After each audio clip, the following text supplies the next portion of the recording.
Good morning! Wala lang. I just don't know what to say.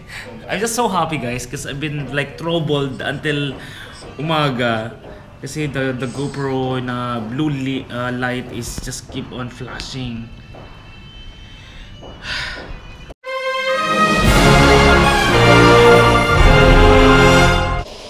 Ano ba sasabihin ko? Ano? Ito po, tinuturuan ko si Mr. Tom Alvarado paano mag-paint sa glass. Kasi ako po ako, multi-awarded akong artist dito sa Dubai. Joke lang. Ayun, so ito na yung mga ginagawa ni Kuya Tom ngayon. Sana visible siya. So actually, hanggang sa loob yan. I think you have until tomorrow, Kuya? Or 2 more days? Tomorrow. Okay, let's eat! So, dito na kami naglalaro sa Soto area na lang. And dito kasi, mas affordable yung mga pagkain. Kanina po, nag-share ako sa Facebook ng isang event, okay, it will be called Madel Loco Loca. February 23 sa Maharlika Cafe Bar. Ayan, tama. So, abangan nyo po yun. Full details I will share soon in my Facebook page. Kaya doon nyo po ako makikita na I'll be doing Buhay sa Dubai live. Yan, featuring Madel. Ayun. So, magiging masaya yun. Excited. Tatawa kayo. Mag-i-enjoy kayo sa mga songs niya. At the same time, baka paiyakin natin si Madel.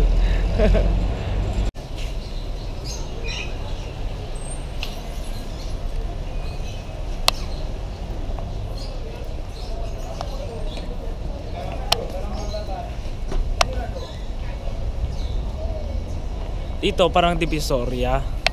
Parang sa Divisoria sa Pilipinas, yung mga shops maliliit tapos iba-iba. Tsaka dito may mga fresh flowers sila.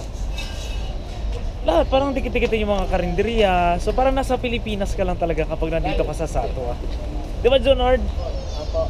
Kaso mahal ba yun yung conversion?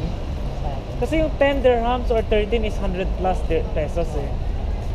Yun lang, hindi kasi ako updated na ngayon sa cost of living sa Philippines, kaya I don't know if it's... I think definitely it's higher naman dito. Yun.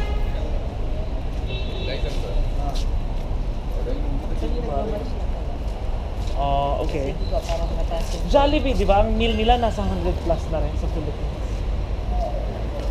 So abangan nyo po, yung Jollibee branch, malapit na rin magbukas dito sa Satwa. Okay guys, so we have the T-bone.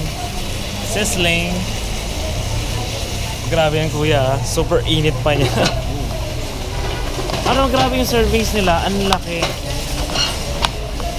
Kaya if you guys going to order any sizzling dito po sa Alphi restaurant dito sa Satwa, please order lang kayo ng isa na ask for extra rice. Super laki ng kanilang portioning. Rice ka lang, Noy? Opo. For recording. Hello guys, good evening. Good evening. Saan tayo pupunta ngayon? Pupunta kami sa Little Manila at magkakape lang doon si Kuya Juni. Hindi guys, kasi parang it's been so long na hindi kami lumabas lahat, pero unfortunately si Kuya Tom, silipin natin siya. Ayun. Hi! Ready sa camera ang lolo mo.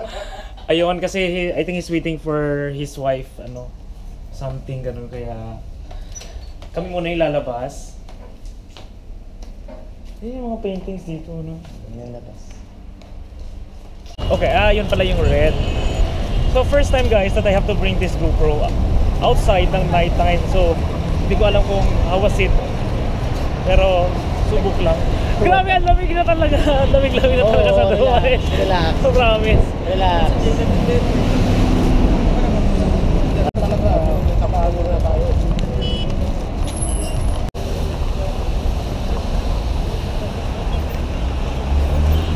Okay, so this is Little Manila restaurant now, and let's go inside. Dito na tayo.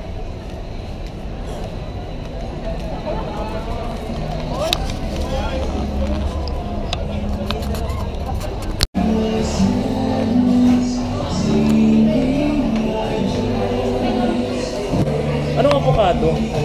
Chocolate ako. Ako may favorite, cookies and cream. Hello po! Sagwa. Sagwa. And ako cookies and cream ako. Order naman naman.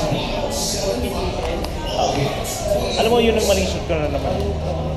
Okay guys, madilim, alam ko. No need.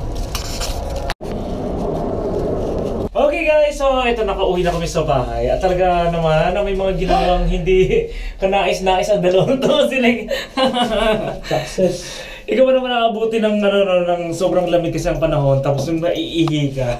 Pero takot kang umihi na lang kung saan-saan. Kaya ayan, nagmamadali sila sa CR.